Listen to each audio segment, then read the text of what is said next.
नमस्कार दोस्तों। आज का हमारा टॉपिक है एक्यूरेसी, प्रेसिजन एंड एरर्स, यानी कि यथार्थता, परिशुद्धता और त्रुटियां।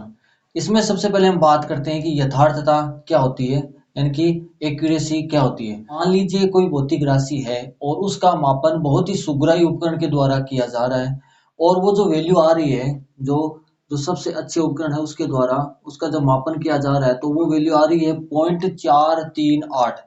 और जब हम इसका मापन करते हैं कि माना ए है, उसका मापन कर रहा है और उसकी वैल्यू आ रही है 0.437।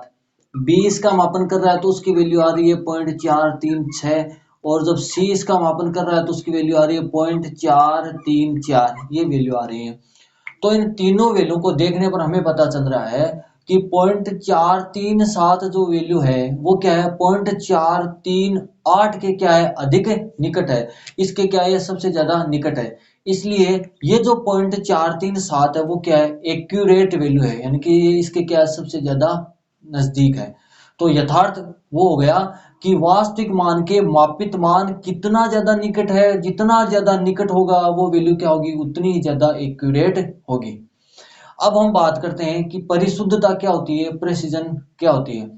तो परिशुद्धता का मतलब है कि किसी राशि को किस सीमा तक मापा गया है, अर्थात दशमलव के बाद में या पॉइंट के बाद में कितने अंकों तक उसका मापन किया गया है। जितने ज्यादा अंकों तक हम उसका मापन करेंगे वो जो वैल्यू होगी उतनी ही ज्यादा क्या होगी, परिशुद्ध होगी, उतनी ज्यादा क्या होगी, शुद्ध होगी।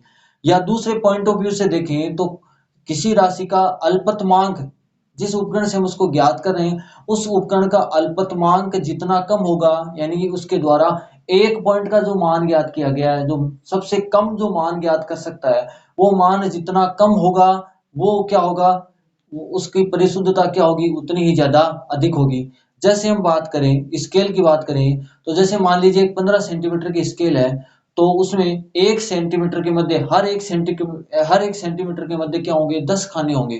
तो एक सेंटीमीटर में कितने खाने हो गए, एक सेंटीमीटर में खाने हो गए 10, यानी कि एक खाने की जो वैल्यू आ गई वो आ गई 1.1 सेंटीमीटर, यानी कि 1 मिलीमीटर। यानी कि उसका अल्पतमांक कितना हो गया, 0.1 सेंटीमीटर। यानी कि वह जो स्केल है वो क्या कर सकती है, मिनिमम कितना मान ज्ञात कर सकती है, 0.1 सेंटीमीटर ज्ञात कर सकती है। यानी कि हम उस स्केल के द्वारा 0.1, फिर 0.1 जोड़ते जाएंगे तो 0.2, 0.3 ऐसे जोड़ते गए तो मान जैसे 1.1 है, 1.2 है, 1.3 है, 2.4, 2.5 ऐसे हम मान ज्ञात कर सकते हैं। लेकिन यदि हमें वैल्यू ज्ञात करनी हो जैसे 1.23, ये मान हमें ज्ञात करना हो तब हम उस स्केल के द्वारा ज्ञात नहीं कर सकते। हम क्या करते हैं, उसमें केवल मानते हैं कि मान लीजिए वो वैल्यू कितनी है, 1.2 मान ली या कितनी मान ली, 1.3, इसके बीच में भी आता है तो 1.2 या 1.3 उसको मानते हैं। तो और अधिक प्रेसिजन वाली अगर हम वैल्यू ज्ञात करना चाहें तब वहां पर हम जो उपकरण काम में लेते हैं उस उपकरण को बोलते हैं वर्नियर कैलिपर्स। Vernier callipers. और वर्नियर कैलिपर्स के द्वारा जो उसका जो अल्पतमांक होता है वो होता है 0.01 सेंटीमीटर। इसका मतलब हुआ कि वर्नियर कैलिपर्स के द्वारा जो एक खाने की जो वैल्यू होगी वो कितनी होगी, 0.01 सेंटीमीटर, यानी कि 0.01 सेंटीमीटर तक की वैल्यू वर्नियर कैलिपर्स ज्ञात कर सकता है। तो 0.01 सेंटीमीटर का मतलब ये हुआ कि जैसे 1.23 है, अब इसके आगे हमें 1.24 यानी कि 0.01 सेंटीमीटर इसमें जोड़ देंगे तो कितना हो जाएगा, 1.24। यानी कि ये यहाँ पर दशमलव के बाद में 2 अंकों तक की वैल्यू अगर हमें ज्ञात करनी हो तब वहां पर हम वर्नियर कैलिपर्स को काम में लेते हैं। अब यदि हमें 3 अंकों तक ज्ञात करना हो तो 3 अंकों तक ज्ञात करने के लिए हम काम में लेते हैं वहां पर स्क्रू गेज। वहां पर काम में लिया जाता है स्क्रू गेज, क्योंकि स्क्रू गेज के द्वारा जो एक खाना है, जो एक पॉइंट है उसका मिनिमम पॉइंट, उसका मान ज्ञात किया जा सकता है 0.001। यानी कि हम क्या कर सकते हैं वहां पर 1.231, 1.232, 1.234 ऐसे इसमें क्या कर सकते हैं, वैल्यू ज्ञात कर सकते हैं। तो अगर हम स्केल की बात करें, वर्नियर कैलिपर्स की बात करें, फिर हम बात करें स्क्रू गेज की बात करें, तो इन तीनों में से जो सबसे परिशुद्ध जो वैल्यू आएगी, सबसे जो प्रेसिजन वाली जो वैल्यू होगी वो वैल्यू आएंगी किसके द्वारा, स्क्रू गेज के द्वारा। क्योंकि हम स्क्रू गेज के द्वारा और भी अधिक शुद्ध मान ज्ञात कर सकते हैं। यानी कि दशमलव के बाद में हम जितने अंकों तक ज्ञात करते हैं, जितने ज्यादा अंकों तक ज्ञात करते हैं तो वो वैल्यू क्या होती है, उतनी ही ज्यादा क्या होती है, शुद्ध होती है। क्योंकि अगर एक अंक तक ज्ञात कर रहे हैं तो इसके जो आगे के जो पॉइंट अगर आ गए, अगर 2 अंक आ गए तब वहां पर हम बीच की वैल्यू को केवल मानते हैं। जैसे यहाँ पर हमने इसको माना कि स्केल के द्वारा 1.2 ज्ञात कर लिया, 1.3, लेकिन बीच का जो वैल्यू है उसको हम ज्ञात नहीं कर पाएंगे। उसको हम क्या कर सकते हैं, वर्नियर कैलिपर्स के द्वारा ज्ञात कर सकते हैं। फिर 1.231 और यहाँ पर ये 1.232 यहाँ पर ये जो वैल्यू आ रही है, यहाँ पर 0.001 0.002, ये जो अंतर है वो अंतर किसके द्वारा ज्ञात कर सकते हैं, हम स्क्रू गेज के द्वारा ज्ञात कर सकते हैं।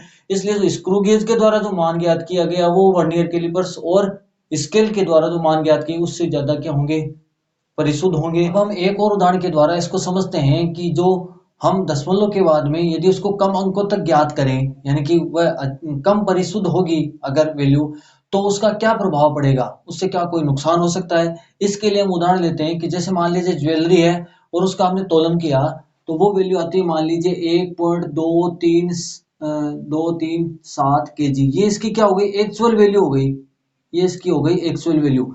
अब हम जब इसको ज्ञात कर रहे हैं और हम कह रहे हैं कि हम दशमलव के बाद में केवल क्या कर सकते हैं, इसको एक पॉइंट तक इसको क्या कर सकते हैं, एक अंक तक इसको ज्ञात कर सकते हैं।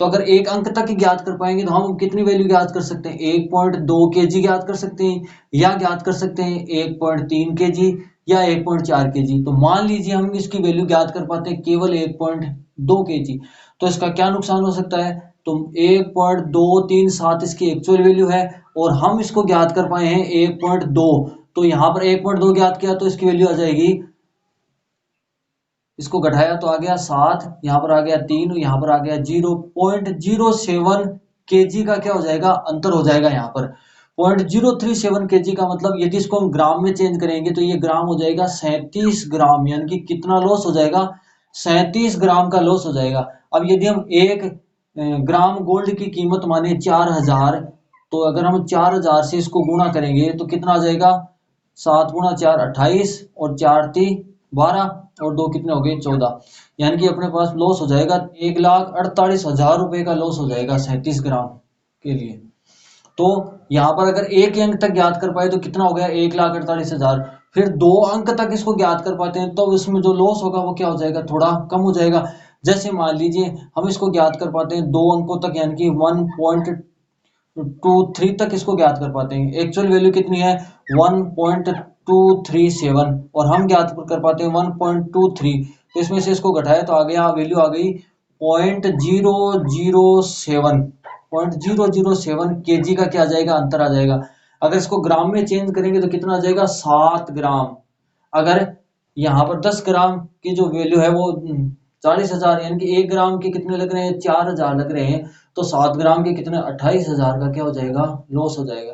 यानी कि ये वैल्यू क्या है, शुद्ध नहीं है, इसको क्या करना पड़ेगा, 3 अंकों तक इसको ज्ञात करना पड़ेगा। तो जितने ज्यादा अंकों तक ज्ञात करेंगे, जितने ज्यादा अंकों तक हम ज्ञात कर पाते हैं तो वो वैल्यू क्या होती है, उतनी ज्यादा शुद्ध होती है। और जितने अंकों तक ज्ञात कर लिया, जैसे 3 अंकों तक क्या है, दशमलव के बाद में 3 अंकों तक क्या है, हमारी एक्चुअल वैल्यू है, और 3 अंकों तक हम उसको ज्ञात कर पा रहे हैं तो वो वैल्यू क्या हो जाएगी, परिशुद्ध हो जाएगी। और हम फिर उसको जितने ज्यादा निकट मान तक ज्ञात कर पाते हैं वो क्या हो जाएगी, उसकी एक्चुअल यानी कि एक्यूरेट वैल्यू हो जाएगी। जैसे एक्यूरेट वैल्यू कितनी 1.237, अब हम ज्ञात कर पाते हैं तो हम करते हैं तो कितना आता है 1.236 आता है, तो त्रुटि तो इसमें भी है। यहाँ पर क्या आ गया, वास्तविक मान वो मापित मान में क्या आ गया, अंतर आ गया, यानी कि क्या हो गई, त्रुटि हो गई यहाँ पर। तो यहाँ पर यदि इसका हम जितने ज्यादा निकट जाए 1.235 आता है, तब हम क्या करें, कहेंगे कि 1.236 वैल्यू है वो 1.237 के क्या ज्यादा निकट है, इसलिए 1.236 क्या है, अधिक यथार्थ है। और अगर 1.237 ज्ञात कर पाते हैं तो वो क्या हो गई, एकदम से एक्यूरेट वैल्यू हो गई, सबसे ज्यादा यथार्थ वैल्यू होगी, क्योंकि वो क्या आ गया उसका एक्चुअल, और उसमें त्रुटि क्या आ जाएगी, फिर 0 आ जाएगी। इस प्रकार से हम यथार्थता को और परिशुद्धता को आसानी से समझ सकते हैं। इसका एक और उदाहरण लेते हैं कि राकेश, सुरेश और दिनेश के द्वारा जो ग्राम में जो वैल्यू है उनका मान ज्ञात किया गया। राकेश के द्वारा जो दो मान लिए गए उनमें पहला मान आया 0.52 ग्राम, दूसरा मान आया 0.51 ग्राम, और इसकी जो वैल्यू आई 0.516, 0.515, और दिनेश की जो वैल्यू आई 0.521 और 0.519। अब इसका वास्तविक मान मान लीजिए कितना है 0.520। तो राकेश की जो वैल्यू है 0.52 और 51, ये देखिए वास्तविक मान है वो 3 अंकों तक ज्ञात किया गया है, जबकि ये ज्ञात किया गया 2 अंकों तक ही ज्ञात किया गया है। इसलिए ये परिशुद्ध नहीं है, ये वैल्यू परिशुद्ध नहीं है। फिर 0.52 और 0.51 ये क्या है, इसके निकट है नहीं है, वास्तविक मान के निकट है नहीं है, इसलिए ये वैल्यू यथार्थ भी नहीं है। उसके बाद में देखें 0.516 0.515 ये जो वैल्यू क्या है 3 अंकों तक ज्ञात की गई, इसलिए ये जो वैल्यू है वो क्या है, परिशुद्ध है। फिर यहाँ पर 0.516 और 0.515 ये क्या है, इसके क्या है, निकट है, 0.520 के क्या निकट है। लेकिन हम जो दिनेश की वैल्यू देखेंगे तो वो क्या है, और ज्यादा निकट है, इसलिए दिनेश की तुलना में इसके जो वैल्यू है वो क्या है, यथार्थ नहीं है। दिनेश की वैल्यू क्या हो गई, यथार्थ हो गई, और 3 अंकों तक ज्ञात किया गया, इसलिए क्या है, परिशुद्ध वैल्यू है। इस प्रकार से इस उदाहरण के द्वारा हम समझ सकते हैं कि कौन सी वैल्यू यथार्थ होती है, कौन सी परिशुद्ध होती है। यानी कि वास्तविक मान में दशमलव के बाद में 3 अंक है, और जो हम मान ज्ञात कर रहे हैं उसमें भी 3 अंक है, तो वो क्या हो जाएगी, परिशुद्ध वैल्यू हो जाएगी। फिर वो मान जितना ज्यादा निकट होगा वास्तविक मान के, तो वो क्या होगी, उतनी ज्यादा यथार्थ होगी। इसको हम तुलनात्मक अध्ययन के द्वारा ही समझ सकते हैं। तो यदि वास्तविक मान और वापित मान में यदि अंतर आता है, तो वो जो अंतर होता है वो ही क्या कहलाती है, त्रुटि कहलाती है। जैसे मान लीजिए हम किसी कमरे के लिए कोई गलीचा ला रहे हैं, कोई कारपेट ला रहे हैं, वो बिछाना है, और हम क्या ले उसके बड़ा ले आए, तो कमरे में फिट नहीं आएगा, और छोटा ले आएगा तो पूरे कमरे में नहीं आएगा। यानी कि वहां पर कोई ना कोई गलती हुई है, वो जो गलती है वो गलती क्या कहलाती है, त्रुटि कहलाती है। यानी कि वास्तविक मान और हम जो मान रहे हैं वो मापित मान, उसका अंतर ही क्या कहलाता है, त्रुटि कहलाती है। मैं आशा करता हूँ कि आपको ये वीडियो पसंद आया होगा। यदि इसमें कोई आपको क्वेश्चन पूछना हो तो आप कमेंट में पूछ सकते हैं। धन्यवाद।